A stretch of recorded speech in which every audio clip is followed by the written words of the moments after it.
Magandang araw po mga kapuntos, at sa araw na ito po meron po akong tampok na video para sa inyo at sana ay magustuhan ninyo. Kaya sa mga bago pa po sa aming channel, please po don't forget to hit the subscribe button at ang notification bell para maging notified kayo sa bawat video na ilalabas ko sa channel na ito. At bilang kahilingan po ng punto por punto team at naway maintindihan po ninyo, sana po wag nyo pong i-skip yung mga ads sa aming mga video. Sa maliit na bagay na po na yan, malaking tulong po yan sa ating programa at sa ating ministry. Sana po maunawaan po ninyo. Maraming salamat po, kaya wag na po natin patagalin. Simulan na po natin.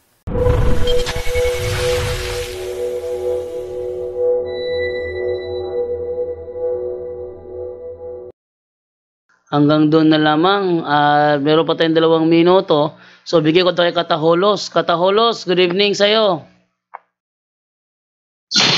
Good evening bro. Abot pa ba? Tatanong ko lang bro, may ano ba? Si Apostol Pedro ba nakarating sa Espanya? Apostol Pedro, hindi nakarating sa Espanya bro. Wala siya nakaabot ng Espanya. Bakit? Pero yung ano, yung kaninang inano mo na Catholic liturgy, meron ba nakasulat doon na video ka kasi Ano yan? Ano Kataholos? Talaga mahina yung trend. Lagi ito nawawala po dito. Asagsagan ng kanyang tanong bilang mawawala. Kataholos! Hello! Brother?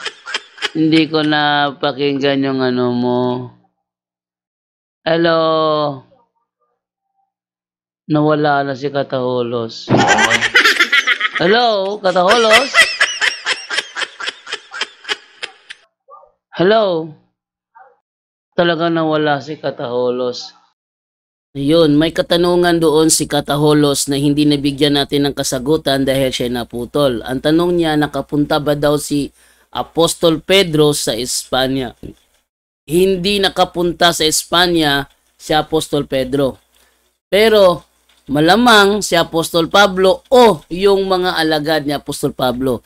Pag si Apostol Pablo, malamang yun. Pag yung kanyang mga alagad, sigurado yun. Bakit? Nagkaroon ng Kristyanismo sa Espanya at naging official state religion ang Roman Catholicism sa Espanya 600 AD.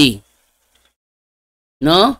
600 AD naging state religion ng Espanya ang Iglesia Katolika Apostolika Romana. Kahit wala pa siyang official name na Iglesia Katolika Apostolika Romana, yan pa rin yung Iglesia Katolika na pinangalanan ni Bishop Ignatius.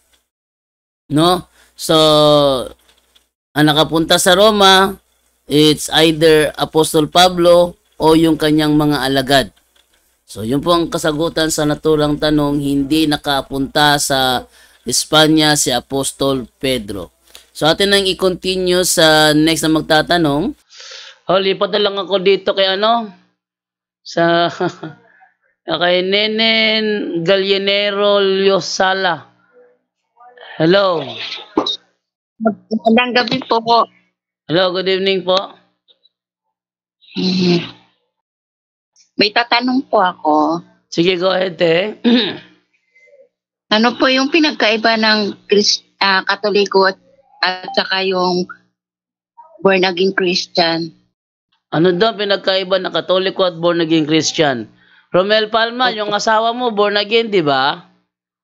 Okay, ang aking asawa po ay isa po siyang inborn na Baptist po siya, pero Baptist pwede nating ma-distinguish no yung pagkakaiba po ng born again at saka ng Catholic. Yung born again po ay halatado pong sila yung nagki-claim na Christian but they are the fake Christian. Dahil yung totoong Kristiyano po ay ang Catholic. No other than Catholic lang po yung totoong Kristiyano. Kahit i-trace back natin sa history, mapa-Bible lang po tayo dahil nandoon po nag-umpisa na tinawag na Kristyanismo o Kristiyano, yung mga Kristiyano, doon mismo sa lugar sa Antioch na kung saan meron tayong bishop doon na nagpalabas talaga sa kanyang letter sa Smyrnians ng ito, no, kung saan merong iglesia ay yung Katoliko, yon doon nag-umpisa kay St. Ignatius. Ito po mga kapatid, yung pinakakaiba talaga diyan, no. Born again, no, sabi nila, no, hindi na kailangan yung religion, makipagrelasyon ka lang sa Diyos. Pero ang hindi naman nila alam na yung etymology po ng religion, which is religare in Latin, yan po ay ibig sabihin niya, mga kapatid, ay relationship to God. So hindi ka pala pwedeng magkaroon ka ng relationship to God at ibabaliwala mo yung religion mo, dahil yung religion pala, pakikipagrelasyon mo pala yun sa Diyos.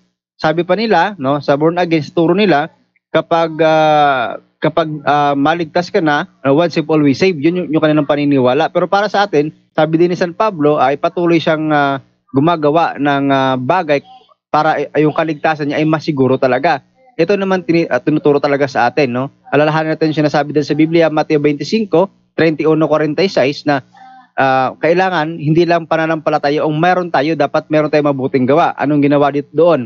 Nanampalataya yung mga naligtas, pinakain nila yung mga nagugutom, pinainom yung mga nauuhaw, lahat ng kabutihan ginawa nila, hindi lang sila nananampalataya. Ito yung realidad. Salvation is very different from born again to Catholicism. At born again, okay, madali lang yung salvation, pero sa Catholicism, faith in good works po tayo. Para sa kanila, hindi na kailangan yung good works, no? Manampalataya ka lang, okay, liligtas ka na talaga. Pero para sa atin na Katoliko, kapag ikaw ay nanampalataya, kailangan samahan mo talaga ng gawa. Sinasabi diyan sa Santiago 2:26, ang pananampalatayang walang kalakip na gawa, yan ay patay talaga, no? Katulad ng katawan ng tao na walang kalwa, patay yan. Kaya faith without good works is dead. James 2:17. Yun po. Ate Nenen.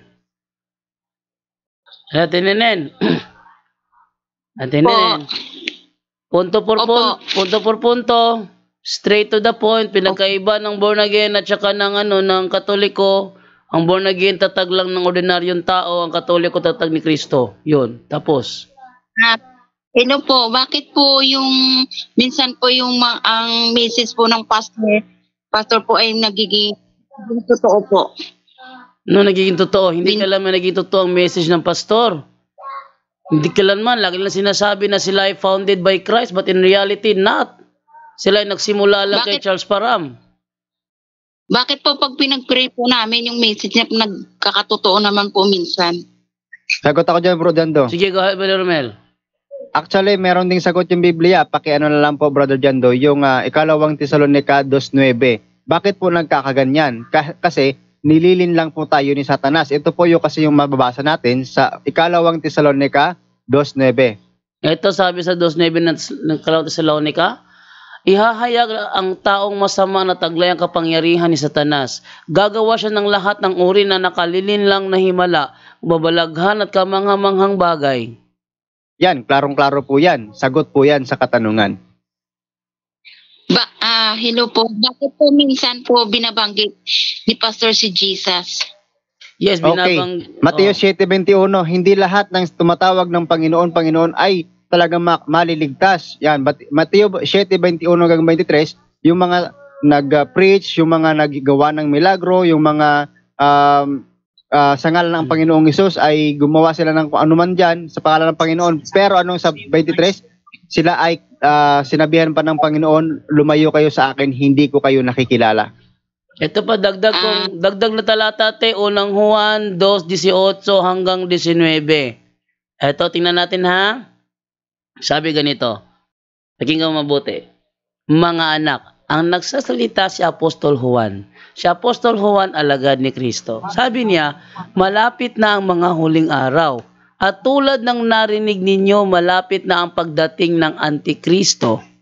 Ngayon pa lang ay marami ng Antikristo.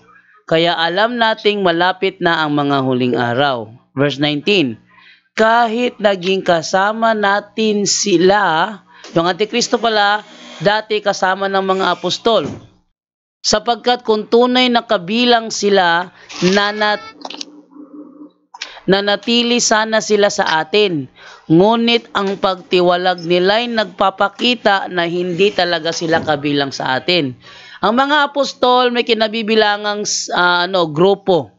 At yun ang kanilang iglesia. Tapos ang mga Antikristo dati kasama nila. pero nagsilabasan. Yung kanilang paglabas, yun ang kanilang tanda na sila'y hindi kabilang sa kanilang samahan. Yung born again naman kahit sabi mo din sila'y nangangaral sa pangalan ng Panginoong Jesucristo, as long as sila'y tumiwalag sa unang iglesia, hindi talaga sila ang tunay. Ang tawag ni Apostol Juan dyan, Antikristo. Dahil sila'y tumiwalag. Yun. Kaya, kung ano man anong reason man nila na sabihin nila na sila ay tunay din, hindi pwede mangyari dahil parang kinokontra nila ang sinasabi ni Apostol Juan. Sabi ni Apostol Juan, sila'y nagsilabasan. At tawag sa kanila, Antikristo, sila'y nagsilabasan sa iglesia. Ang born again, talagang lumabas yan. 1902, nang itatag yan ni Charles Parham. Ang mga kadalasan, majority sa mga born again members ngayon, galing Katoliko. Ano sinasabi sa sa Jeremias 23:1. At sabihin sa Jeremias 23:1 ang sabi ganito. Yan. Sa aba ng mga pastor na nangagpapahamak at nangagpapangalat na sa mga tupa ng aking pastulan, sabi ng Panginoon. Sa aba daw ng mga pastor na nangagpapangalat sa mga tupa ng aking pastulan. Bakit? Meron siyang pastulan, yung kanyang iglesia, yung kanyang mga tupa nandoon sa loob, pero kinakalat ng mga pastor. Kinakalat. Ang tawag sa kanila ng Biblia, Jes 21 ng Jeremias, kung babasahin natin, ang sabi, sapagkat ang mga pastor ay naging tampalasan at hindi nagsisangguni sa Panginoon. Kaya't hindi sila magsisiginhawa at lahat nilang kawan ay nangalat. Tingnan mo, ang born again. May mga born again na naniniwala na once saved, always saved. Pero mga born again na hindi naniniwala dyan. Meron ako nakilalang born again doon sa Ozami City, naniniwala sila na si Kristo namatay sa araw ng Miyerkules. Pero majority sa mga born again naniniwala na si Kristo namatay sa araw ng Biyernes. Kanya-kanyang doktrina. Kanya-kanyang yung iba naman. Yan. At Hello po, Kuya. Opo. Bakit po pag pinagpipray po kami ng pastor namin, bakit po nagkakatotoo naman po lahat ng mga prayer niya? Tsaka po, bakit po lahat ng mga kinakanta po namin tungkol kay Jesus naman po, mga anti-Christ po ba kami? Ito ang magandang isagot mo sa tanong mo na yan. Yung unang Juan 2:18-19. Ang sabi ng mga apostol, ang mga antikristo ay dati nating kasamahan, ngunit sila'y nagsilabasan. Ang tanong, kailan ba lumitaw ang born again sa mundo?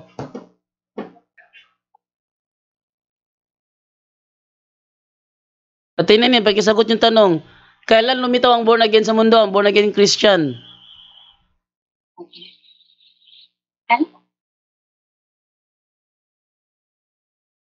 Si Apostol Juan kasi ang nagsabi. Sabi ni Apostol Juan, ang mga antikristo ay dati nila kasamahan. Ha?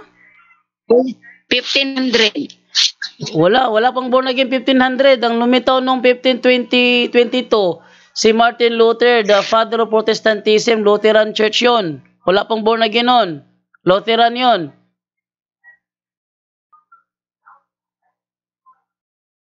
Kahit nga sabihin bro dyan. Ang born again ba dyan daw, pareho ra sila sa Pilipinista. 1902 yan lumabas ni Charles Parham. Yun, Charles Parham. Kaya sabi niya, Kuya, bakit po kung ang mga anti-Christ po kami, bakit po dinidinig ng mga Jesus po yung namin, yung panalangin namin? Eto teha, sinabi ko na kanina napakaliwanag ng tanong ko kanina. Sinabi ni Apostol Juan ng mga antikristo nagsilabasan sa iglesia nila. Tanong, ang mga apostol ba member ng born again church? Sige, tininin, pagkisagot mo yan, tininin, para magkaliwanagan tayo dito. Yung mga apostol ba member ng born again church? Hindi po. Hindi. Sabi nila, yung mga antikristo nagsilabasan sa kanilang grupo. Ang tanong, ang born again ba member ng First Century Church of Christ o nagsilabasan sila?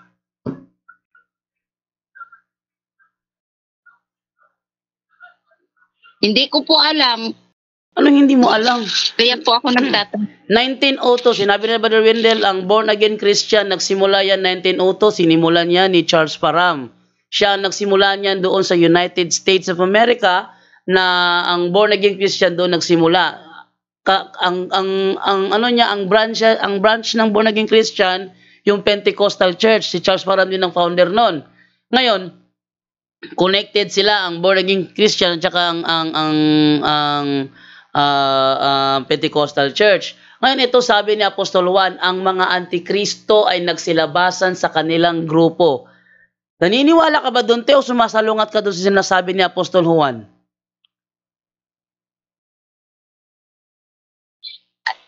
Kasi po, kuya, yung tanong ko lang po, bakit po yung lahat ng mga kinakanta namin, bakit po, puro si Jesus ang binabanggit? Yun na nga, te. Kahit INC ni Manalo, te, nagbabanggit yung kay Jesus. Ang Baptist, nagbabanggit yung kay Jesus. Ang Mormons, nagbabanggit yung kay Jesus. Tingnan natin na ang Mormons at ang born again, hindi yan magkakampi.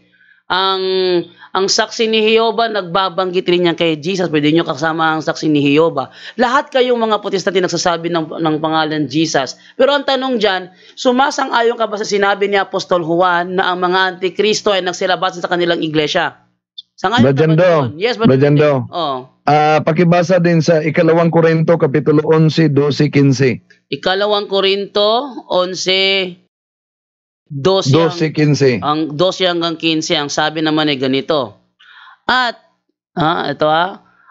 patuloy kong gagawin ang ginagawa ko ngayon upang mawalan ng batayan ang pagmamalaki ng iba na ang paglilingkod nila ay tulad ng aming ginagawa. Ang mga yan ay mga huwad na apostol, madadayang manggagawa at nagpapanggap na mga apostol ni Kristo. Hindi ito katakataka, sapagkat si Satanas man ay nagkukunwaring anghel ng liwanag. Kaya hindi ito katakataka na ang kanyang mga lingkod ay magkukunwaring lingkod ng katwiran. Ang kanilang kahihinatnan ay ayon lamang sa kanilang mga gawa. So dito may mga nagpapanggap na kay Kristo. Pero ang gusto ko lang masiguro, tinatanggap ba ni Ate Nenen yung sinabi ni Apostol Juan na ang mga nagsilabasan sa kanilang iglesia ay mga antikristo? Tanggap ba niya yun o hindi? Ate Nenen, pakisagot mo lang kung tanggap mo ba sinasabi ni Apostol Juan na ang mga nagsilabasan sa iglesia, ang tawag nila doon ay antikristo? Opo. Ngayon, tinatanggap ko po. Pero dahil tinatanggap mo naman pala, Ate Nenen, ang tanong, ang born again ba isa sa lumabas sa tunay na iglesia? Pero po yung tinatanong ko po, bakit po lahat tungkol naman kay Jesus, even po ba, mga antichrist po ba kami? Sinabi nga ni Apostol Pablo sa 2 Korinto 11:13 hanggang 15, sinabi na nga nila na yung mga nagpapanggap din ng mga alagad ay mga huwad lamang. Ang gusto kong isagi sa isip mo, te, tanggap mo naman pala na totoo ang sinasabi ni Apostol Juan na ang mga nagsilabasan sa iglesyang tunay ay mga antikristo. Ang tanong, ang born again ba, isa ba yan sa mga nagsilabasan sa tunay na iglesia?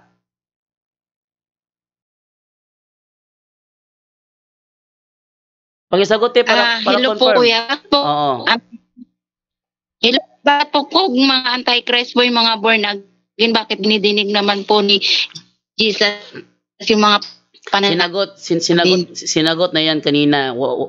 Hindi pa naman confirm na Dahil yun ang gusto nyong isipin na sinasagot yung mga dasal, Diyos lang makakasagot niyan. Pero gusto ko lang panindigan itong sinasabi ni Apostol Juan na pinaniniwalaan mo naman na ang mga nagsilabasan sa tunay na iglesia ay mga antikristo. Pinanindigan mo rin yan, sinangayunan mo yan. So ang tanong ngayon, ang born again ba, isa ba yan sa mga lumabas sa unang iglesia o hindi?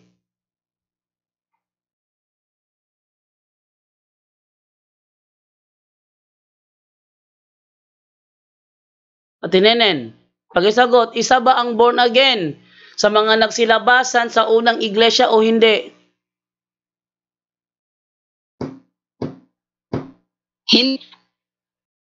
Hindi. Opo. Kung Yun po hindi, yung kung hindi, ito. wala. Kung hindi siya nagsilabasan, sino ang head pastor ng Born Again before Charles Parham? Martin Luther. Martin Luther.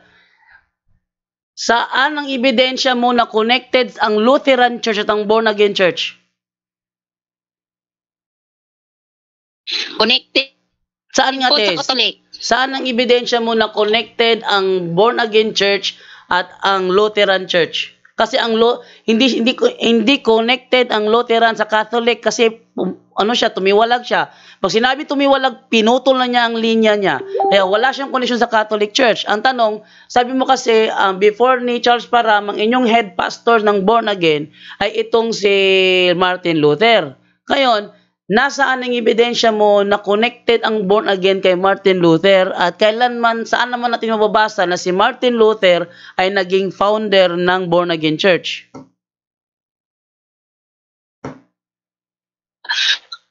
Kaya po ko yan nagtatanong nga po, alam, nagtatanong ako. Yes, nagtanong ako sa iyo, te, kasi mayroon kang binitawan na statement na connected. Ang totoo, hindi sila connected. Hindi sila connected, ha? Walang connection ang Lutheran Church sa Born Again Church. Bakit ang Lutheran Church hanggang ngayon nagbabautismo ng sanggol na hindi ginagawa ng Born Again? Hindi ginagawa ng Born Again yan. Kuya, bakit po mula po na nagtatides po ako, bakit po dinidinig naman po ni Lord yung mga panalangin ko at binabalik niya rin po sa akin? Yung tanong mo na yan, hindi ko pwedeng sagutin kasi hindi naman naka-address sa akin. Ang akin lang pinangahawakan ay yung sinasabi ng mga apostol. At tunayan, ito wait lang, Brother John Ray, wait lang, to prove lang te, na mayroon ba talaga yung connection. Ito ang to prove lang ate, ang Biblia, bago pumanaw ang mga apostol, kanilang ipinagkaloob sa kanilang mga kasamahan sa tunay na iglesia. Ang tanong te, bilang kayo ay tunay na alagad ng Panginoon, ang tanong dyan te is, anong participation ang ginawa ng Born Again noong panahong binubuo ang Biblia, nilalagyan ng New Testament, ginawang isang libro? Ano ang ginawa ng Born Again nung panahong yun kung nandun na nga kayo? Yan. Etong tanong na ito ang siyang pinakamahirap sagutin ng mga mangangaral ng ibang relihiyon na walang ibang ginawa kundi claim na sila yung tunay. Pero yung tanong na yan, isa yan sa mga tanong na hindi nila kayang sagutin. No? Hindi nila kayang sagutin. Nasaan kayo noong panahon na ginagawang libro ang Biblia? Nasaan kayo noon? Kasi kung nandyan kayo, anong ginawa nyo? Kayo ba nag-compile? Kayo ba naglagay ng talata? Kayo ba naglagay ng chapter verses? Kayo ba naglagay ng tuldok? Kayo ba nag-translate? Anong ginawa nyo noon? Imposible naman, sila ang tunay tapos sila ang absent doon. Naku, malaking yan. Malaking dagok sa isip nila yan. Yan ang pinakamahirap na tanong na kahit sinong sulpot hindi makasagot. Okay. Pero yung kanilang tanong na pag namatay ka pa bukas, ligtas ka na ba? Ayan ang invalidong question. Bakit pinangungunahan mo ang Diyos sa kanyang hukom, sa kanyang hatol? Ang Diyos ang hatol. Huwag mong pangungunahan. Hindi naman ikaw taga-hatol eh. Wala nga sabihin mo, oy Lord, huwag mo na akong hatulan. May hatol na ako sa sarili ko, ligtas na ako. Hindi pwede ganun. Ayaw mong Panginoong humatol. Siya ang mas nakakakilala sa'yo. Hayaan mo siya yung humatol. Hindi tama yung didiktahan mo, Lord. Huwag mo na akong hatulan. Ligtas na ako. Yan na nasa Bible. Hindi ganun. Hindi tama yung ganun, So, ito yung pinakamahirap na tanong. Anong ginawa nyo? Marami pang tanong na yung mga sulpot hindi makasagot. Nung namatay ang mga apostol, nasaan kayo nun? Saan nyo siya nilibing? Sabi niya, hindi pa ako pinanganak noon eh. Eh, yung mga kasamahan mo sa iglesia, ay don't tell me sa akin na wala pa sila noon. Hindi pa sila pinapanganak noon. Bakit? Kailan ba sila pinanganak? Yung pinakaunang leader, yung pinakaunang member nyo. Kailan ba pinanganak? Oh, nasaan yung pinakaunang member nyo? Nung namatay ang mga apostol, sila ba naglibing? Saan nila nilibing? Ba't di nila masagot yan? O isa rin niya sa mga katanungan, hindi masagot ng mga sulpot na claim ng claim na sila yung tunay. Tuloy natin. Ano Kuya, yung sa pero ang alam ko po, nila mga panahon. Hindi ko pwedeng Brajando. hindi ko pwedeng kontrahin yung claim nyo, yung self-proclaim nyo kasi Brajando. mismo yan. Brother Wendell? Okay, yung sabi niya na binigay naman umano yung hinihingi niya, una, ang batayan natin ay hindi yung mga temporal needs para masabi natin na grasya yon. Bakit? Pakibasa muna, Brad Jando, yung Mateo 4:9. Anong sabi ni Satanas sa ating Panginoong Hesus? Sabi ganito, sinabi ng Diablo sa kanya, ibibigay ko sa iyo ang lahat ng ito kung magpapatira pa ka at sasamba sa akin. Hindi batayan na ang temporal goods na nasa kamay mo ay sa Diyos na. At saka, tanong ko sister, may tanong lang kasi kanina pa pinapaliwanagan ni Bro Jando, talagang ini-insist mo na totoo kayo dahil lahat ng mga panalangin nyo ay dinidinig ng Diyos, no? Well, sa totoo lang sister, ikaw lang nagsabi nun. Hindi naman ako maniniwala na sinabihan kayo mismo ng Diyos na dininig niya yung panalangin nyo.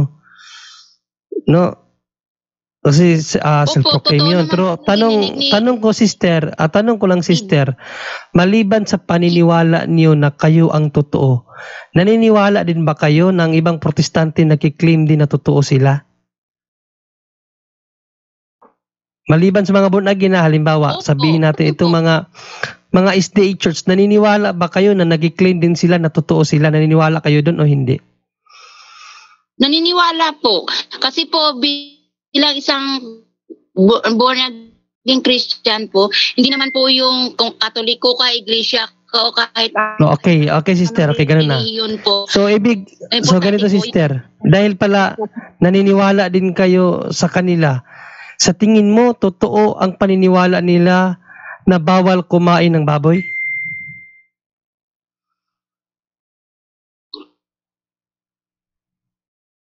Ay, isang born again Christian. Hindi. Gusto ko lang ipalinaw sa iyo kasi nagtanong ako sa paniniwala niyo sister, no. Ang paniniwala niyo kasi kayo mga born again Christian ay tunay, no, kasi nga sabi mo dinidinig ang inyong mga panalangin. Ngayon, question ko, maliban sa paniniwala nyo na kayo ay tunay, naniniwala din ba kayo sa ibang relihiyon na nakiklaim din na sila ay tunay? Sabi mo, yes, no, dahil protestante din sila. Sa tingin mo, yung paniniwala nila na bawal kumain ng baboy, tama yun o hindi?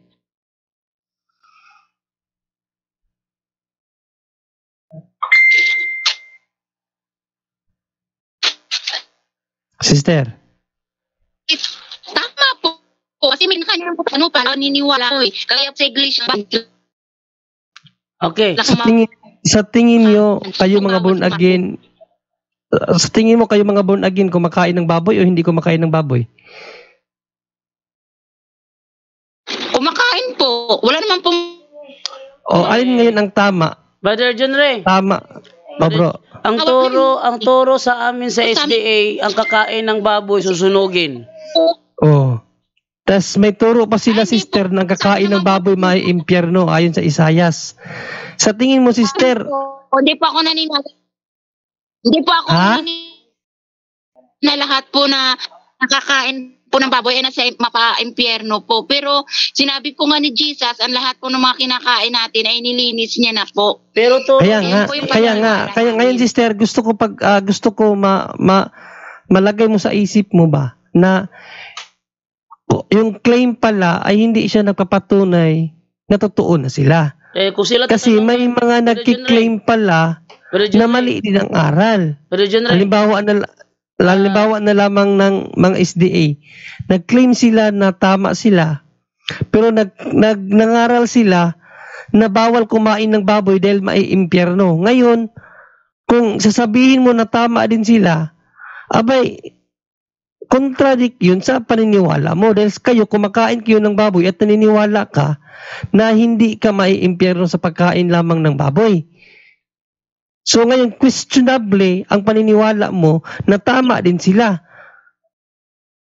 Di ba, sister? So hindi rason yung claim mo na tama kayo dahil dinidinig ng Diyos ang panalangin nyo. Hindi yun rason. Dahil ang reason dito, kung paano kayo naging totoo. At kasi kasi naman po talaga akong Katolik. Ayun, dati kang Katoliko tapos binasa na sa'yo biblically na mga dating lumaba, ang mga dating kasamahan. Ayan ang masakit, sister, kasi yan ang masakit, no? Dahil sampal sa inyo yung binabasa nila Bro Jan sa Bible. Sabi sa Bible, sila yung mga dati nating kasamahan na tumiwalag sa atin. Ang pinakamasakit doon, tinawag sila na Antikristo. So yung view mo na dinidinig kayo ng Diyos ay mali. Dahil sa view ng mga apostol, hindi kayo kasapi ng Diyos, hindi kayo kasama ng Diyos. Kayo ay mga Antikristo kasi nga dati kayong kasamahan tapos nagsilabas kayo.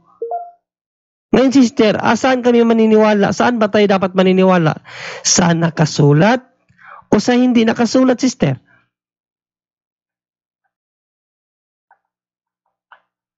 Brad John Ray? Yes, Bro Wendell. Bakit?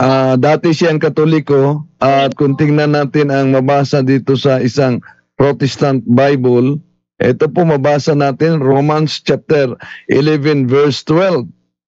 If the Gentiles have been so great gainers by occasion of the sin and fall of the Jews, how much more when they shall become Christians, will they add to the glory and greatness of the Catholic Christian Church. So, ang Catholic, yun ang tunay Christian. Yung born again ay pirated na lang yan. Yung gusto, sister, hindi namin inaano dito yung paniniwala mo, no? Kasi we respect your views. Pero pinapaliwanag lang namin sa iyo, sister, na yung paniniwala mo ay kontraryo sa kung ano ang nakasulat sa Bible. Sabi nga ni San Pablo sa Galatia 6:11, sinusulat ko sa mga malalaking letra. So dapat paniwalaan natin yung mga nakasulat din. Ngayon, sinabi ni San Pablo, ng Apostol na Juan, na yung mga tumiwalag sa atin, ng mga dati nating kasamahan, sila ang mga Antikristo. Ngayon, magpapatuloy ka pa ba sa tinuro sa iyo, sister, na kayo ang born again, gayong kayo naman ang lumabas sa tunay na iglesia. Hello, kuya, kasi natin po, masisisi ba ako na tipo wala naman pong ganito. Tapos born again Christian po ako. Doon ko po nakikita yung ano. Yes, kaya nga sabi ko, sister, nirespeto namin yung view mo. Kaya nga, sister, paliwanagan ka lang namin, nirespeto namin yung view mo kasi yun ang natutunan mo ayon sa itinuro sa iyo. No, yun ang na-inject sa iyo, sister, ba sa utak mo. Yun ang nailagay sa iyo na lason. Kaya we respect your view. Ang sa amin lang dito, pinapaliwanag sa iyo, no, nasa iyo na rin kung maniniwala ka o hindi rin. Pero biblically, sister, no, hindi ayon sa pastor, no, na nagsabi sa inyo, biblically, ang sabi ng mga apostol, ang tumiwalag sa unang relihiyon na kinaaniban ng mga apostol, tinawag na Antikristo. Aminado ka, dati kang Katoliko.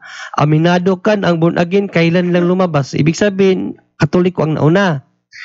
kayo, lumabas kayo, sabi ng Bible, ang mga taong yan ay antikristo. So, pilit mo pa rin bang papapaniwalain ang sarili mo, sister, na kayo ay dinidinig ng Diyos, kayo ang tinawag na antikristo?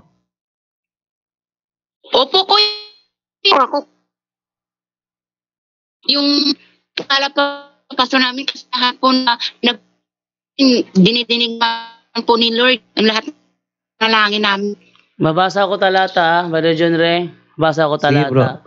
Sabi ni Kristo ganito sa Lucas 16:6. Sinabi ni Jesus sa kanyang mga alagad. Yung kanyang alagad, member yan ng tunay na iglesia.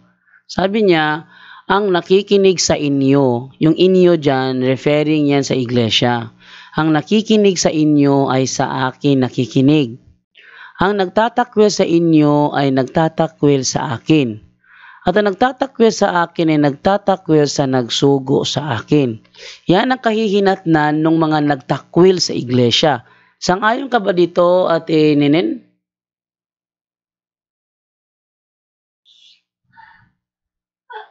Ate Nenen?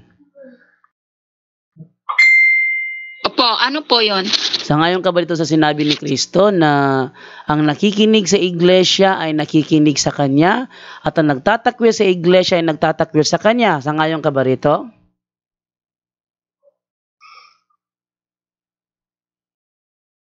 Opo. Ngayon, ang tanong, kayo ba'y nakikinig sa tunay na iglesia o Kaya po- nagtatakwil?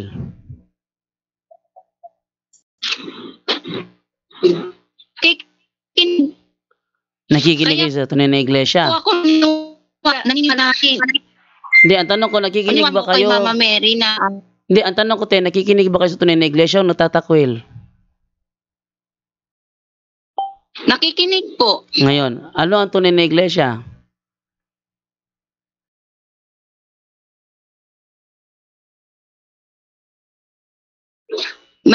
Mayroon pong relasyon Panginoon. Hindi, Kasi po kahit born te. again ka, Ang tanong ko, Katoliko, te. kahit anong relihiyon po, Ang, kailangan po importante sa Panginoon. Yun Hindi. lang naman po. Hindi, te. Importante doon. Wala po yun ko. Ay, Yes. mali ka. Mali yan. Maling tindig yan. Maling tindig yan. Bakit? Eto. Paano pong mali ko? Eto, babasa ko talata 1:16. Ito ha. Isa pang talata na bilang mali yan. Ito ang sinasabi sa 1:16. At mayroon akong ibang mga tupa na hindi sa kulungang ito. Ano ang ibig sabihin ni Kristo sa kulungang ito? Ano yan? Ano yan, te? Ano yung kulungan na yan, te? Purgatorio. Ay, mali. Nasa mali ka na naman. Ikaw, isa ka sa ibang mga tupa na wala sa kulungan niya. Sila'y kailangan din namang dalhin ko at kanilang diringgin ang aking tinig at sila'y magiging isang kawan at magkakaroon ng isang pastor.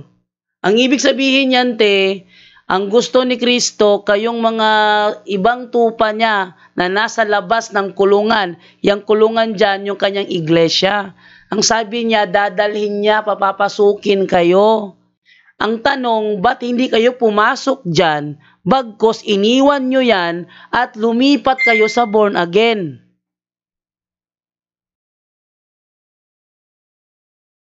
Sagutin, Nenen.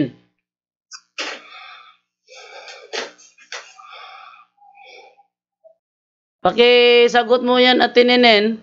Sabi kasi dyan, ang mga kanyang mga tupa, in which, alam naman natin inaangkin mo na isa ka sa kanyang mga tupa, ay kailangan pumasok sa kanyang iglesia.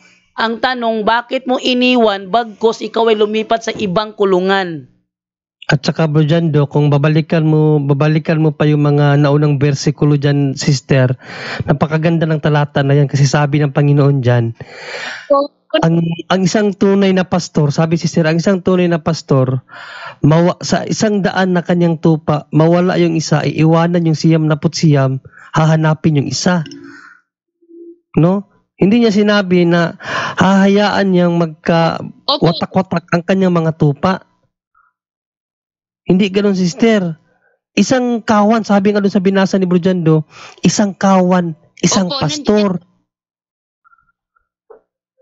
Isang Hindi po, kawan lang, kuya, isang kasi pastor, totoo sister. So, po yun nakalagay naman. Pero, kasi nakita ko born naging Christian, nakita ko po yung buong relasyon doon. Oh, sige te. Sige te. Pagpalagay natin. Sige te, sige Kuya, tininin. Ipagpalagay natin na Kuya po, nakita hindi po mo tayo pagpalagay natin na nakita mo yung relasyon na sinasabi mo, relasyon. Tanong ko sa iyo, Tininin, nung namatay ang mga apostol, karelasyon ba nila ang maglilibing sa kanila o hindi? Tininin? po, hindi ko po alam. Yan ang sinasabi ko. Hindi nila masagot yung tanong na yon. Nasaan sila nung panahon na namatay ang mga apostol? Kung nandoon sila, dapat sila ang naglibing. Ina mo, nung si Kristo ay namatay, sino naglibing? Si Simon na taga Arimatea. Nandoon siya, hindi niya hinayaan na yung katawan ni Kristo ay isama doon sa gihina na itinatapon lang sa gilid at sinusunog. Niya hayaan yon. Kinuha niya, talagang nag-ano pa siya ng liham kay kay Gobernador Poncio Pilato para kanyang kunin ang labi ng ating Panginoong Jesucristo. So, ganun talaga. Mayroong para bang religious leaders natin, tinan mo yung sa INC, namatay si Felix Manalo, wag mo sabihin sa akin na pinabayaan ng mga membro lang yon at iba na naglibing noon. No, sila maglilibing doon para mai-ready nila yung himlayan na talagang okay ka, dyan ka, no? Fit na fit ka dyan. Yun talaga sinisiguro ba na fit yung kanyang himlayan? Siyempre, yung mga nagmamahal na alagad, silang gagawa nun. Hindi nila hahayaan na iba ang maglilibing ng katawan ng kanilang ginagalang na tagapangaral, na kanilang kinikilalang sugo ng Diyos. Hindi pwede ganun. Si Ellen G. White, ganun din. Si Charles Taze Russell, ganun din. Si Eranio Manalo, ganun din. Elis Soriano, ganun din. Tingnan mo. Sino ba naglibing kay Elis Soriano? Siyempre, yung mga ka-member din nila, kasi sila yung nagmamahal ng mga tagasunod. Yung mga apostol, nung namatay sila, sinong born again ang naglibing sa kanila? Walang maisagot. Bakit? Dahil wala pa sila nun. Sasabihin niya, hindi ko alam. Posible naman. Aral kayo ng aral, hindi nyo man lang tinalakay ang church history ninyo. Posible naman yun. Ang inyong origin, nasaan kayo nung panahon, posible naman din yung dito tinatalakayan.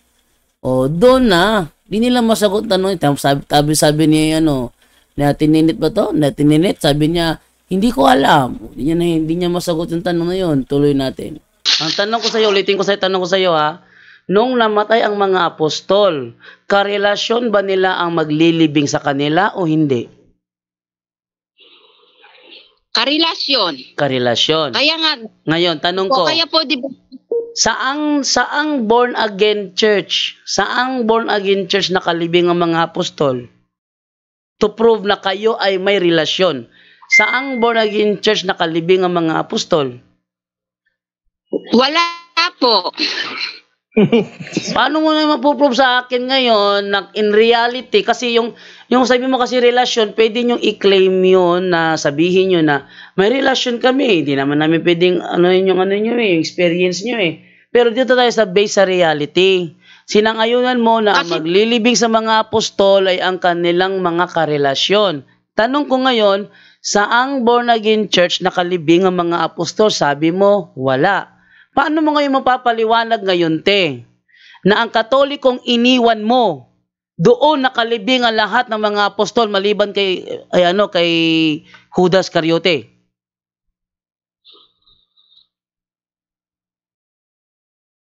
Yan ang sinasabi ko. Hindi nila masagot yung tanong na yon. nasaan sila nung panahon na namatay ang mga apostol? Kung nandoon sila, dapat sila ang naglibing.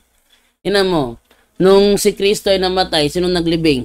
Si Simon na taga Arimatea. Nandoon siya, hindi niya hinayaan na yung katawan ni Kristo ay isama doon sa gihina na itinatapon lang sa gilid at sinusunog. Niya hayaan yon. Kinuha niya, talagang nag-ano pa siya ng liham kay kay Gobernador Poncio Pilato para kanyang kunin ang labi ng ating Panginoong Jesucristo. So, ganun talaga. Mayroong para bang religious leaders natin, tinan mo yung sa INC, namatay si Felix Manalo, wag mo sabihin sa akin na pinabayaan ng mga membro lang yon at iba na naglibing noon. No, sila maglilibing doon para mai-ready nila yung himlayan na talagang okay ka, dyan ka, no? Fit na fit ka dyan. Yun talaga sinisiguro ba na fit yung kanyang himlayan?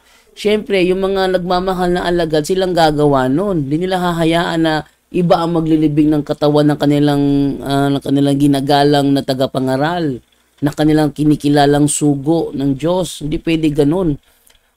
Si Ellen G. White, ganun din. Si Charles Tacy Russell, ganun din. Si Eranio Manalo, ganun din. Elis Soriano, ganun din. Tingnan mo. Sino ba naglibing kay Elis Soriano? Siyempre, yung mga ka-member din nila, kasi sila yung nagmamahal ng mga tagasunod.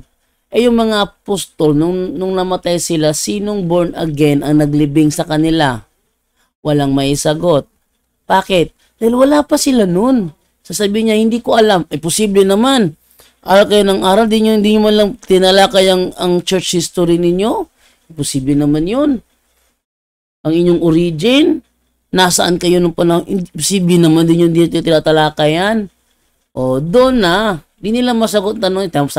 Sabi niya Natinit ba to? Natinit. Sabi niya, hindi ko alam. Hindi niya masagot yung tanong na yun. Tuloy natin. Sige, tinayin, sagot mo tanong na yan dahil malarealidad tayo. Di tayo sa imagination, sa interpretation. Malarealidad tayo. Paano mo ngayon bibigyan linaw na walang apostol na kalibing sa born again church, bagkus ang lahat ng apostol maliban kay Judas Iscariote nakalibing sa simbahang Katoliko? Paano mo papaliwanag sa akin yan ngayon, te?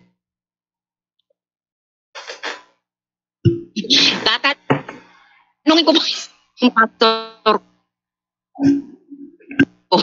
Sige, tanungin mo. Nandiyan ba yung pastor nyo?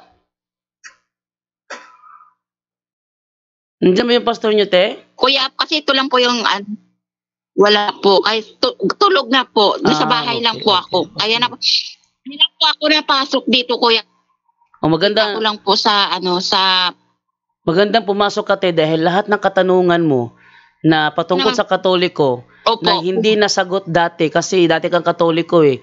Kaya ka nalipat sa born again dahil meron silang mga sinabi patungkol sa Katoliko na akala mo mali. Halimbawa, sinasabi nila na ang Katoliko ay sumasamba daw sa Diyos-Diyusan. Walang nakapagpaliwanag siguro sa iyo kaya napaniwala ka nila ng Katoliko sumasamba sa Diyos-Diyusan. Ang Katoliko ay... Kuya, kasi po dati po, kaya po ako nalipat sa born again Christian kasi po dati wala naman po ito. Bakit ngayon may... Kasi po pag nasa born again Christian po ako ngayon, iba po ng malaki pong pinagkakaiba po ng doon sa Katoliko ako at sa naging Christian ako. Kasi nang sa Katoliko ako, at ito lang yung paniniwala ko, kasi pag pumapasok po ako sa simbahan, wag nang sa Katoliko po ako dati, paniniwala ko kasi dati nagsisimba ako halos buong isang linggo nagsisimba po ako. Bakit po parang hindi pa rin po dinidinig ni Lord yung mga panalangin ko? Pero bakit po nang lumipat po ako sa born again Christian, doon ko po na-realize at doon ko po nakikita na Ako te. Ako naman te, ito naman yung sa akin. Witness ko to si Brother Tata. Brother Tata Rosal, Brother Wendell Talibong, yung mga kasama ko sa Osamis, witness ko lahat ng mga yan. Yung anak ko inilayo sa akin ng nanay niya. For 6 years, hindi ko akalain na makakabalik sa akin. Dasal lang ako ng dasal. Dininig ako, yung anak ko ngayon, tulog na, yun, tulog, nakahiga na. After 6 years, para pakita ko sa iyo, ha, na yung anak ko na kinuha sa akin, ayun, nakikita nyo sa mo ngayon? Yan, malaki na. Hindi ko akalain, after 6 years, makakabalik sa akin yan. Nagdasal ako ng nagdasal, na may kasamang luha, na sana bumalik sa akin ang anak ko. Dininig ako ng Panginoon, bumalik sa akin ang anak ko. At yan, nakikita mo ngayon sa screen, tulog. Yan, ha? Nilayo sa akin yan for 6 years. Hindi ko akala magkikita kami muli. Dininig din ako. Paano mo nga ipapaliwanag ngayon yan, te? Sige, ikaw naman sumagot, eh. Opo, 6 years po na pinag-pray mo po yung anak niyo po na para bumalik po sa inyo. Yan na po, para tinagot na ni Lord yung panalangin mo, ngayon, bumalik na pa yung anak mo sa'yo. Kaya po, ako po, marami rin po akong pinag-pray na magal din yun po, dininig na. Ito pa, isa pang talata, te, isa pang talata na gusto kong basahin sa'yo. Efeso 5:23, ang sabi ganito, sapagkat ang lalaki ay pangulo ng kanyang asawa, gaya naman ni Kristo na pangulo ng iglesia, na siya rin ang tagapagligtas ng katawan. Sumasang-ayon ka ba, te, na si Kristo ang tagapagligtas ng kanyang katawan na siyang iglesia? Yes or no? Opo naman. Dahil sumasang-ayon naman ka, po yan. Niniwala naman po ako. Dahil sumasang-ayon ka, yung iglesia ba na yan ay ang tinayo ni Charles Parham na born again?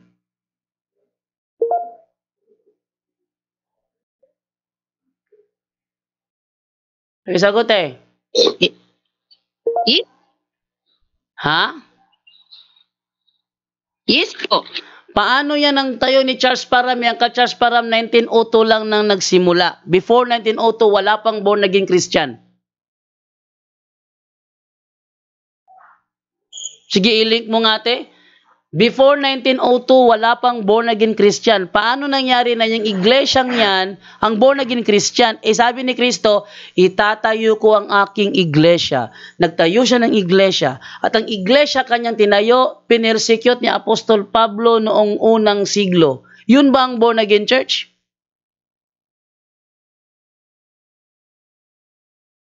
Pakisagot, eh. Yung pinersecute ba ni Apostol Pablo noong unang siglo? Po, yun ba ang born again church? Hello po, kuya. Wala po akong alam sa history. Pero ang pinaniniwalaan ko po, yung yun lang yung pinaniniwalaan. Kaya kita tinatanong sa Biblia, di alam ko wala kang alam sa history. Kaya tanong ko sa iyo ngayon, yung bang pinersecute ni Apostol Pablo nung siya ay Saulo pa, yung kanyang pinersecute, yun ang iglesyang tinayo na Panginoong Jesucristo. Nasabi sa Efeso, siyang iniligtas ni Kristo. Ang tanong, yung iglesia na pinersecute ni Apostol Pablo nung siya ay Saulo pa, kung saan yun ang tunay na iglesia tayo ng Panginoong Jesucristo, yun bang iglesyang pinersecute ni Apostol Pablo? Yun ba ang born again church na kinabibilangan mo ngayon? Yes or no? Hindi po. Ngayon, kung hindi pala yon ang iglesyang sinasabi ng Efeso 5:23 na kanyang ililigtas na kanyang katawan, ano ay papaniwala ngayon sa amin, te, na nasa tama ka? Hindi pala yan. Kasi po, kuya, paniniwala ko lang po, yung mga pinagpipray ko lang Okay, so sa maliwanag sa aking naano ngayon sa'yo, naunawaan sa'yo, yung mga ebidensya sa Biblia. Kasi po ano yun? Kasi po dati, kuya, yung Katoliko po, na naman po talaga ako noon. Kasi nang nagiging dito ako ni Sarino, pong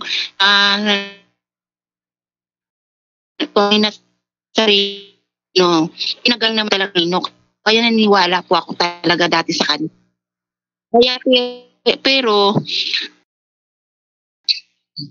Kaya po doon po ako naniniwala na ano po, di ba talaga nila pero po ako talaga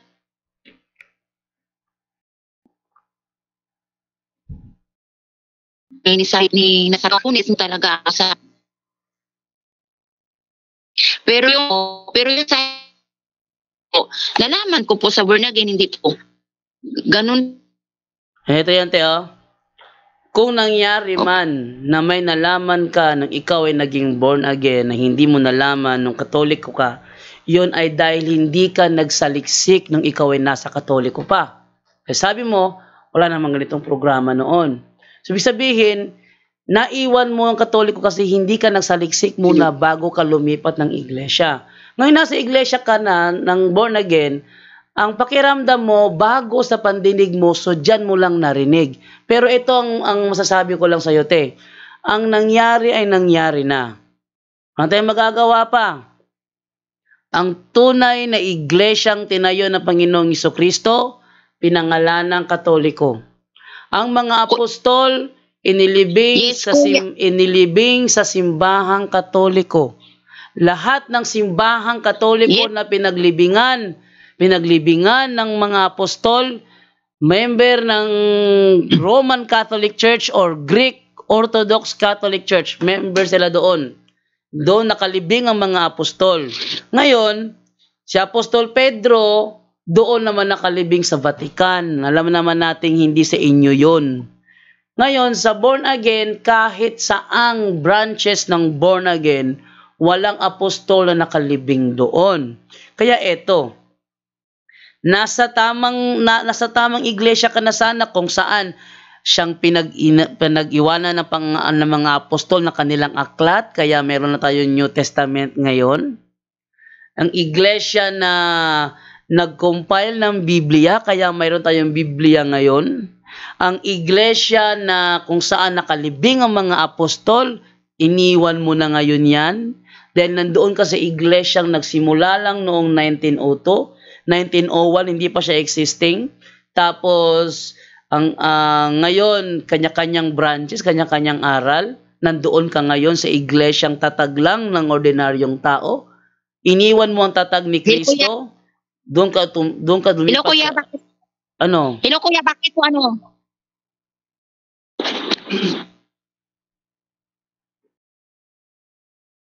Hello, Kuya, wala po akong question dyan. Pero bakit po sakto ko ako pero bakit pag nasa born naging Christian po ako, parang pamilya na po yung turing nila sa akin.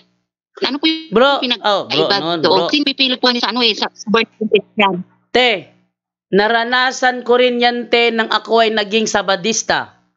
Dahil dati ang ako'y Katoliko pa, ay wala namang pakialamanan. Pagkatapos ng misa, uwian na. Barkada ko lang kasama ko.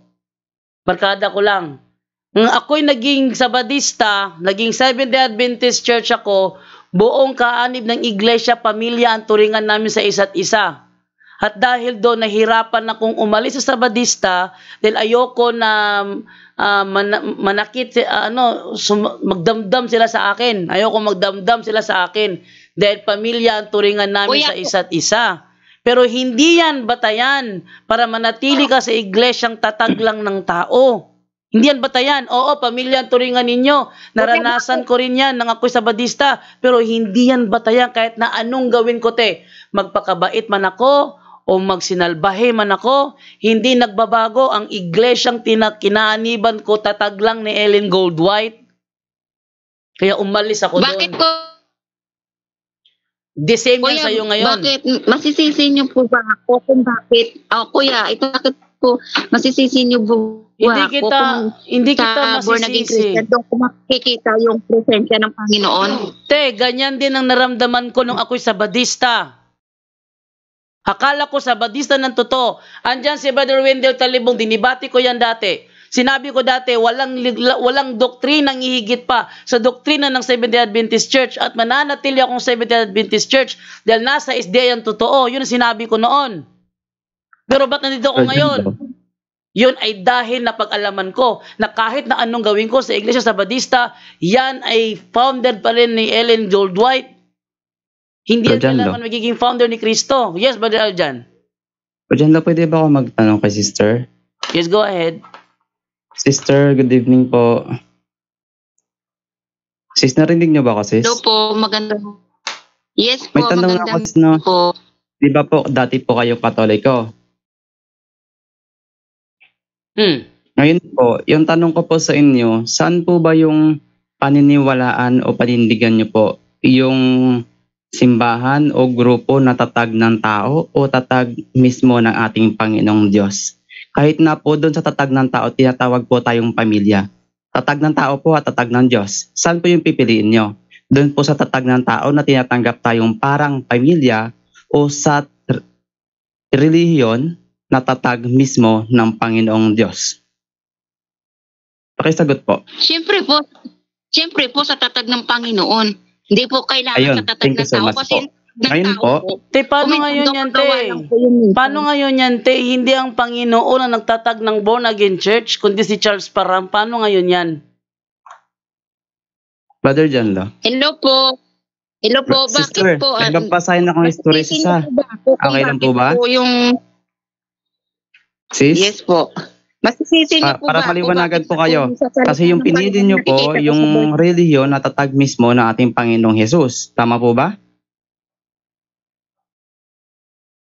Babasahin ko po yung history sa historically from born again movement began only in the early 20th century in USA by Charles Parham. Ngayon po, yung founder po ng inyong born again is Charles Parham. Ngayon po, basahin ko naman po yung founder, yung nagtatag ng Katoliko. Basahin po natin dito, no? According to the Catholic tradition, the Catholic Church was founded by Jesus Christ. Ngayon po, tatanungin ko po kayo, saan yung pipiliin nyo po? Yung relihiyon po ba na tatag ni Charles Parham o yung relihiyon na tatag na ating Panginoong Hesus Kristo? Siyempre po yung tatag ng Panginoon Hesus Kristo. Thank you so much po. Ngayon pala, question ko po sa inyo. Ano po yung pinaka na hindi nyo naunawa? Ano nyo kadahilan kung bakit hindi po kayo nagpatuloy sa pagiging isang Katoliko?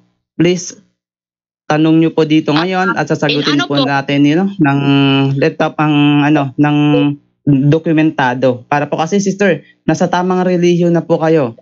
So, hindi na po natin kailang lumipat kasi nandito na po kasi sa relihiyon na tatag mismo ng ating Panginoong Hesus Kristo.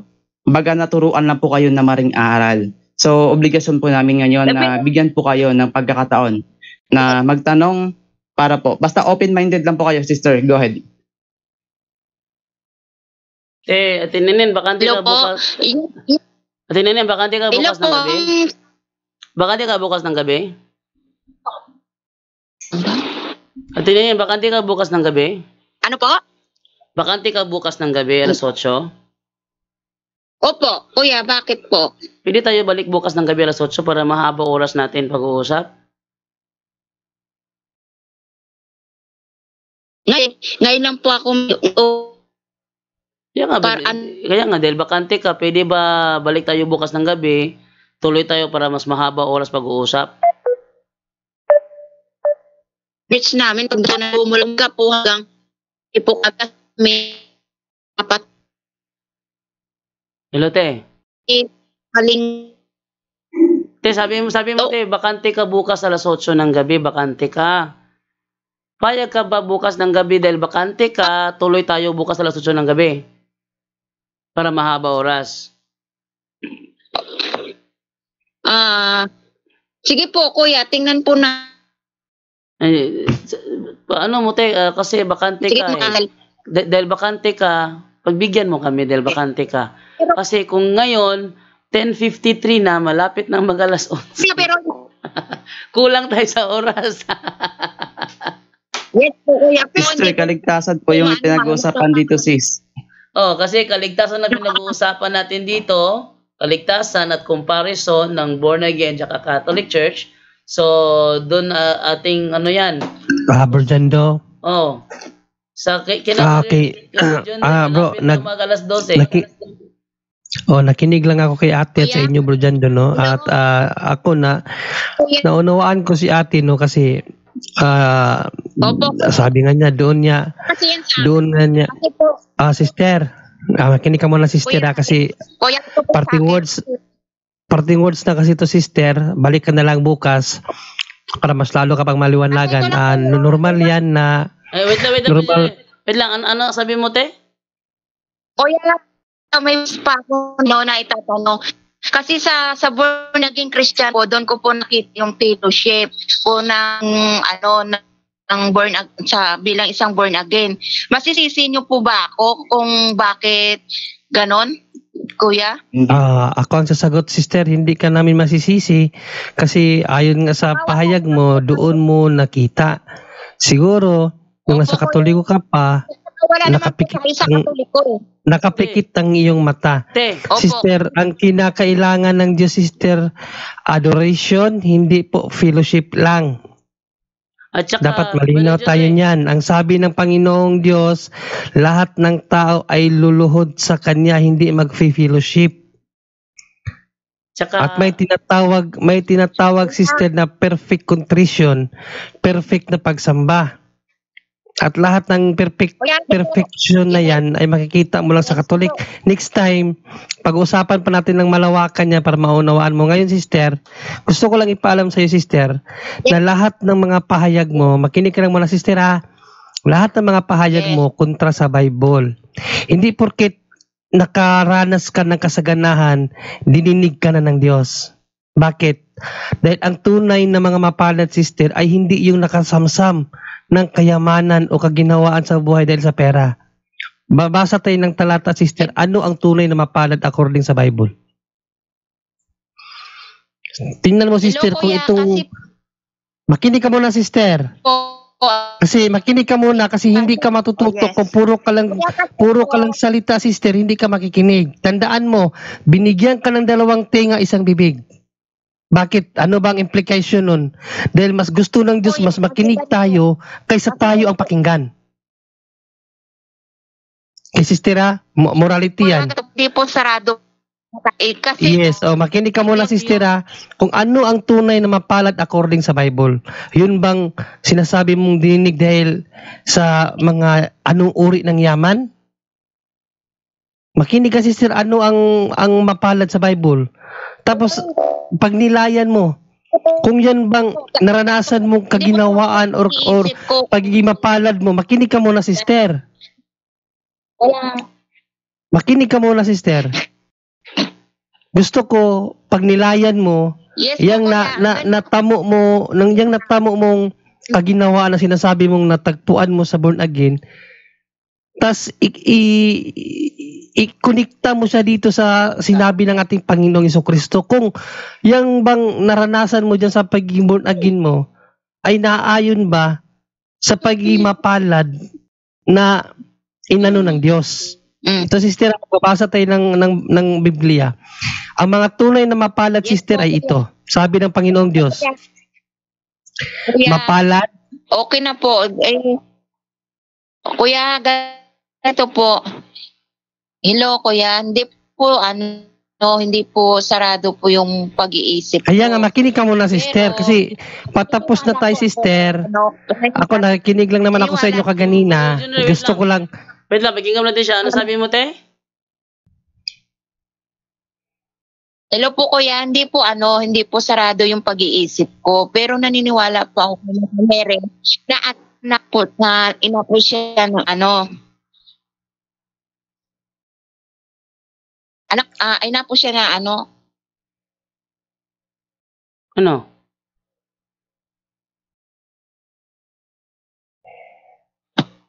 Ano, te? Ba't bigla ka nag-mute?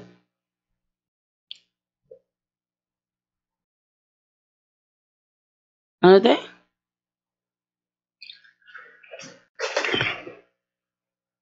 Hello po sa ano, hindi siya po yung na-induce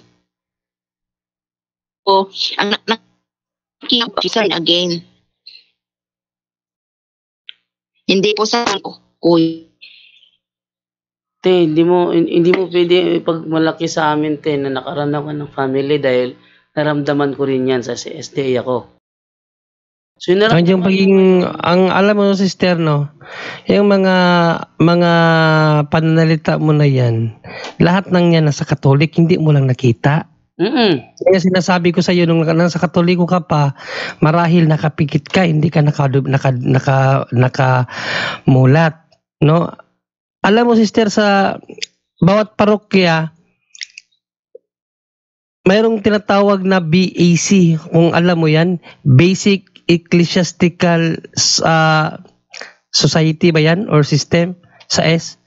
Or Basic Ecclesiastical Community pala. BAC. Ano bang ibig sabihin? Alam mo ibig sabihin, sister? Fellowship yan. Fraternity yan. Tinuturuan tayo ng simbahan na tayong mga kasapi ng simbahan ay magkaroon tayo ng relasyon na tulad ng isang pamilya. Charismatic. Yung charismatic, fellowship yan. Fellowship yan. Hindi mo lang nakita kasi nakapikit ka. Lahat ng hinahanap mo nasa Katoliko. Kaso nga lang nung Katoliko ka, nakapikit ka. Ganito na lang po, 'di ba? Babalik naman po. Hindi po nakapikit yung ano. Hindi po nakapikit. Sige, hindi ka nakapikit. Alam mo ba nung Katoliko ka, narinig mo na, sister, makinig ka muna. Dahil nung Katoliko ka, hindi ka nakapikit. Tanong ko sa iyo, narinig mo na ba na mayroon tayong tinatawag na Basic Ecclesiastical Community? Alam mo to o hindi? Hindi po, kuya. Ganito. Hindi mo alam, ibig sabihin nakapikit ka. Yun yung mga bagay, sister, na hindi mo alam nung Katoliko ka pa. Kasi kung alam mo ang bagay niyan, hindi ka nalalabas. Kasi yan lang pala ang hinahanap mo. Nasa simbahan yan. Hello, Hindi mo kuya. lang nakita nung nandito ka pa. Nakapikit po ako. Hindi po. Hello, kuya.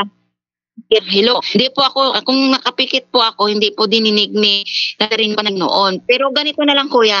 Di ba pabalik na malalim na po yung gabi, ibig sabihin, isa po sa atin, kailangan na po magpahinga. Pero, babalik naman po tayo bukas. Doon na lang po natin ipatuloy po. Pero sa akin naman po, bilang isang born again Christian, hindi ako may kanya-kanya po tayong paniniwala. Bilang isang Katoliko, naniniwala rin man po ako noon. Pero,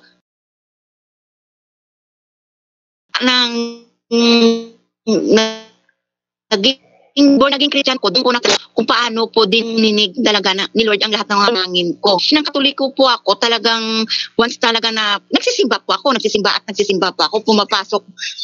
Oo, nagsisimba po ako mula po Lunes, minsan hanggang Biyernes po, hanggang Linggo pa nga po. Pero parang hindi ko po Sister, ako bilang Katoliko, sister, ako, sister, makinig ka, sister, kasi parang pinamumukha mo sa amin, sister, na sa Katoliko walang dininig na panalangin sa Diyos. Sa buhay ko, sister, ito sasabihin ko sa iyo, ako ay mahirap na tao lang kami, mahirap na pamilya. Nung nanalangin ako sa Diyos na sana, Lord, naka-abroad ako. Na sana, Lord, magkaroon ako ng magandang trabaho, na magkaroon ng magandang sahod, nagkaroon ako. Nung sinabi ko, Lord, sana magkaroon ako ng isang anak, nagkaroon ako. Lord, magkaroon ako ng makasal ako, nakasal ako. Lahat ng pinalangin ko, sister, natupad. Sa tingin mo, wala sa Katoliko yung sinasabi mo? Saan po tayo, kahit ano po tayong kahit po anong reliyon po tayo, kahit ano pong sinasamba na salungat yun sa Bible, yan ang problema, sister, kasi naniniwala ka na sa paniniwala na wala sa Bible. Mali yan. Te, salungat yan sa Bible yung sinasabi mo. Yang sinasabi mo, paniniwalang pagano yan. Yeah. Siguro po. Hindi yan biblical. Remember, sister, kaya may Biblia para malaman natin mga Kristiyano kung ano ang kalooban ng Diyos na gusto ng Diyos sa atin. No? Walang saysay yung mga sinasabi mo, walang saysay yung mga sinabi mo, sister, na dininig ako ng Panginoon, pero yung salita ng Panginoon hindi mo dininig. Ay, hindi po, kuya. Lahat po tayo, dinidinig ng Panginoon ang lahat ng panalangin. Sabi mo lang yan. Walang sinabi sa Bible dyan sa lahat ng pinagsasabi mo. Kuya. May isang tanong na lang po ako to. Ang dami mo lang tanong, bukas na po dyan do. Bawat isa sa atin, kailangan na po natin magpapuna. Pero bukas ng gabi, te. Tapos ganun din po sa Mapupunta ba ako sa Saint Pierre? Ito na, te, ganito lang, te. Bukas te, alas 8. Alas 8, balik tayo bukas ng alas 8 ng gabi. Tapos pagkumparahin natin yung natutunan mo sa born again sa Katoliko na iniwan mo. Pagkumparahin natin yan bukas ng gabi. Okay sa'yo yun, alas 8 ng gabi. Kaya ito uling tanong ko na lang po. Sister, tama na, sister. Puro ka na huling tanong. Bukas pwede ka magtanong ng maraming huling tanong. Bukas na lang yan ang tanong mo at siguraduhin mo sana, te, yung itatanong mo sa akin. Siguraduhin mo sana, te, na hindi mauuwi na kami ay sasalungat sa turo ng Biblia. Ayoko yung gano'n na. Halimbawa, tatanungin mo sa amin, may impyerno ka ba o malalangit ka? Sabi sa Santiago 4:12, huwag mong hatulan ng kapwa mo tao. Huwag mo kong tanungin ng ganyang uri ng tanong. Ang gawin natin bukas ng gabi, pagkumparahin natin, yung nga ang tanong mo invalido. Huwag mo kong bigyan ng tanong na ang sagot ay sasalungat sa kagustuhan ng Panginoon. Ang sabi ng Panginoon, huwag kayong humatol. Basahin ko talata ng Biblia, wala pala kayong alam dito eh. Santiago 4:12. Anong sabi dito sa Santiago 4:12? Itong sinasabi. Yan ha? Sabi ganito. Ang Diyos lamang ang nagbigay ng kautusan at siya rin ng hukom. Tanging siya ang may kapangyarihang magligtas at magparusa. Ngunit ikaw, sino ka upang humatol sa iyong kapwa? Kaya wag mo kong tanungin ng tanong na ang magiging sagot ko ay sasalungat sa talatang yan. Ang gawin natin bukas ng gabi, pagkumparahin natin ang natutunan mo sa born again at ang sa Katoliko na hindi mo natutunan noon. Yan ang gawin natin bukas ng gabi, magkumparahan tayo ng aral. Okay ba yun sa'yo, te? Basta wag mo akong tanungin. Yes, kuya. Ito nang wag mo akong tanungin ng tanong. Wag mo akong tanungin ng isang tanong na ang magiging sagot ay salungat dyan, may yes or no, salungat sa talatang yan. Ayoko yung ganyan. Ganito na lang. Iyon yung tanong ko nga, kuya. Bukas mali babalik. Bukas, magtanungan tayo bukas. Magkaroon tayo ng comparative study tomorrow. Yung natutunan mo sa born again, pagkumparahin natin. Sama mo yung pastor mo, sister, kung maaari, sama mo yung pastor mo. Yung bumubulong sa iyo diyan, kung pastor mo yan o asawa mo, pwede din sama yan. Sige po, kuya. Sige po. Sige. Tatanong ko lang po sa iyo, kuya. Bukas na, sister, matatapusin na natin to. Bukas ka na magtanong. Sinabi ko na, te, ang tanong na yan ay invalido. Binasa ko na Santiago 4:12, binasa ko na ang sagot sa tanong mo, malangit ba mo impyerno? Salungat yan sa Diyan, hindi tayo matatapos mo dyan do. Tapusin na natin to. Kaya bukas ng gabi balik tayo at huwag kang magtanong ng mga invalidong tanong. Invalid ang tanong na yan. Dahil sanabi nga, huwag kang humatol, hahatulin mo ko. Diyos lang ang pwedeng humatol, sister. Huwag mo kami pahatulin. Ang sa amin lang, ilalabas namin ng ebidensya na nasa maling iglesia ka. Yun ang gagawin namin. Yun ang gawin namin. At ikaw naman, gawin mo naman bukas ng gabi, patunayan mo naman na nasa maling iglesia kami, at kami patunayan namin na nasa maling iglesia ka. Yes po, wag mo po. Pero yung paghatol, po, kuya. pero yung hahatulan, yung tatanong ka na ang resulta ay maghahatol. Teka, kahit kung magtatanong ka na ang resulta ay magiging paghatol, sabi nga sa Mateo 7:1, huwag mong hatulan ang kapwa mo para hindi ka hatulan ng Diyos. Kaya huwag mo kong tanungin ng isang tanong na ang sagot, may yes or no, paghatol. Ayoko yung ganun. Bukas ng gabi magkumparahan tayo ng ano. Huwag po tayo natin sa kapwa natin. Kasi tama naman po Tapusin mo, Brad Jando, hindi mo tatapos. No, sige, yun na yun eh. Bukas 11:09 na tayo. Bukas ng gabi. Sige po, gabi po. Sige, bukas ng Gabi po gabi. yan. Nag-chat ako sa iyo ha para malaman mo kung saan ko ibibigay sa iyo. Pwede na po tayo magpahinga bawat isa sa atin. Sige, bukas ng gabi. Ulit tayo. God bless you, sister. God bless po, sister. Sister, open-minded po kayo, sister. Mahal na yun po kayo. Okay, so yun na nga at bukas ng gabi abangan po ninyo. Kasama natin si Ate Nenen Gallinero Yusala sa isang doctrinal talakayan kung saan is pagkukumparahin natin yung born again at saka yung Katoliko.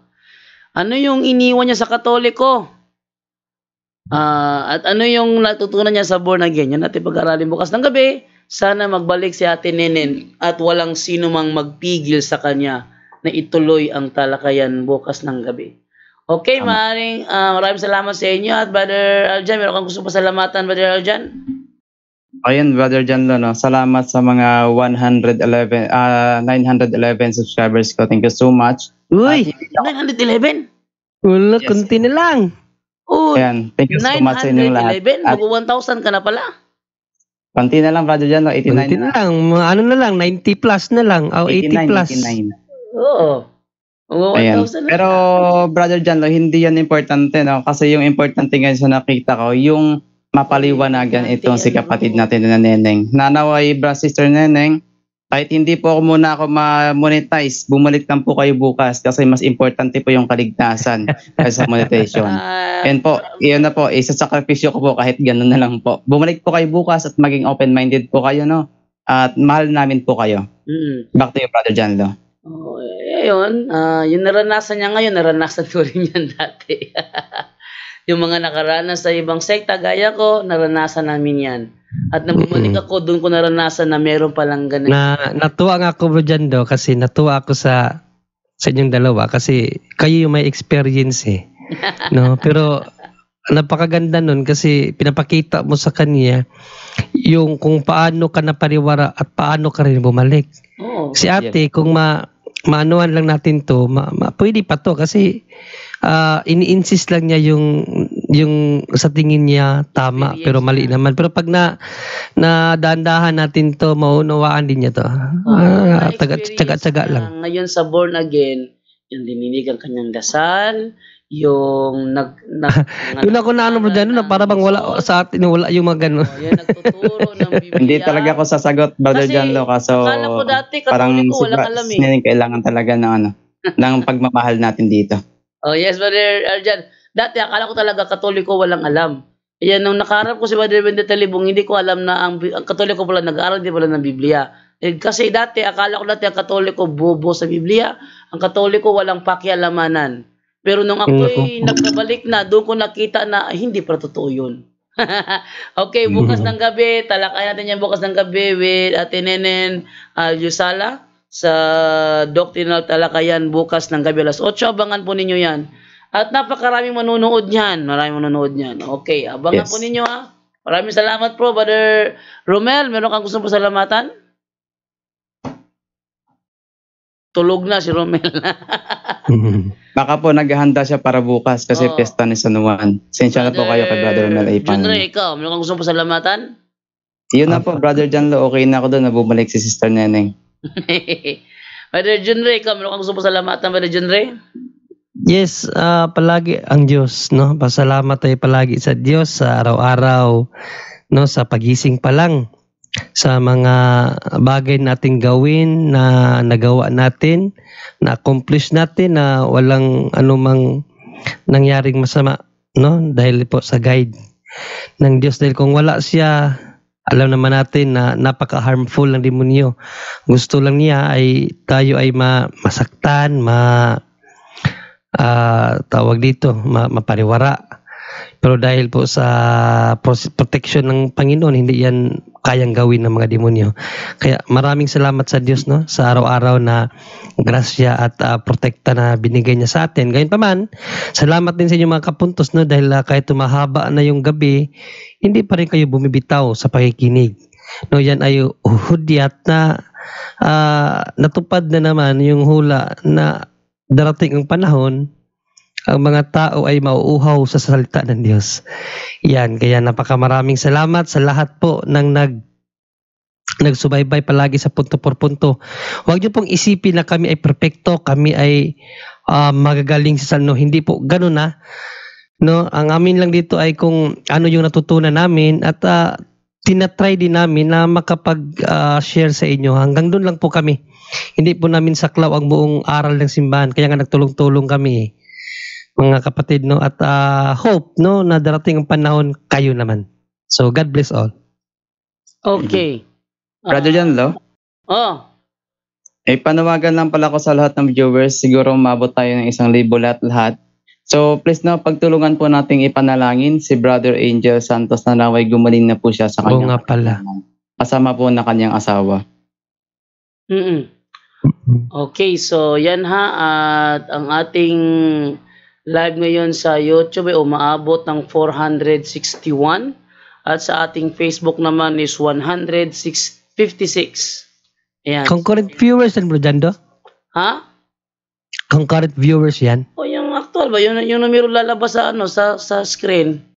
Grabe, kadami. Sa akin dito, Brother John Lo, mas malaki sa'yo. Ano? This is size. Ha? This is size. Ito sa akin sa 157 na ngayon sa Facebook. Doon naman sa YouTube na mga yun is 440. Okay? Yun ang concurrent view talaga. Concurrent views. 440. Okay, maraming salamat po sa inyong lahat. At sabi dito, for concurrent viewers, 440. Chat rate 5. Views is 2,724. So, yan ho. Kaya bukas ng gabi, dadami pa to pag bumalik si Ate Ninin. Sana bumalik siya bukas ng gabi at tinitiyak natin na maraming makakapanood nun. Kaya sana, anong role ko bukas ng gabi, mag-moderate na lang siguro ako. Para maging malinaw yung talakayan, no? Ako makipag sa kanya bukas, Bro Jando. Sige. Para wag natin siyang labanan sa yung dapat sa kanya kasi katikisim eh. So, bukas ng gabi, ibalik natin yung pagmamahal na Katoliko kasi yung hinahanap niya. Mamigitan lang ako ha. Ang trabaho ko bukas ng gabi is host. Pag sinabing host, pwede ako mag-moderate, pwede rin ako mag-clarify. Halimbawa, hindi sinasagot ng tamang tanong, clarification ko yon para sa mga nanonood. Okay, maraming salamat po sa inyong lahat. Dahil doon, kailangan mo nila magtapos. Sa kina Jun Ring ngayon at saka kay Brother Angel ngayon is alas 12:17 na. Yun, tama. Eksakto mo dyan, do. At sa atin naman ito is alas 11:17. No? Pag tayo mabot ng alas 12 sa kay Jun Ray, alauna na yon na madaling araw. Mag-i-edit pa ako ng video pang-upload. Sana all. Bukas pa ako mag-upload. Okay, maraming salamat sa inyo lahat. At dahil doon, closing prayer na po tayo. Ano po? Okay, in the name of the Father and of the Son and of the Holy Spirit. Amen. Saint Michael the Archangel, defend us in battle. Be our protection against the wickedness and snares of the devil. May God rebuke him, we humbly pray. And do thou, O Prince of heavenly hosts, by the power of God, cast into hell Satan and all the evil spirits who prowl about the world, seeking the ruin of souls. Amen. In the name of the Father, and the Son, and the Holy Spirit. Amen. Amen.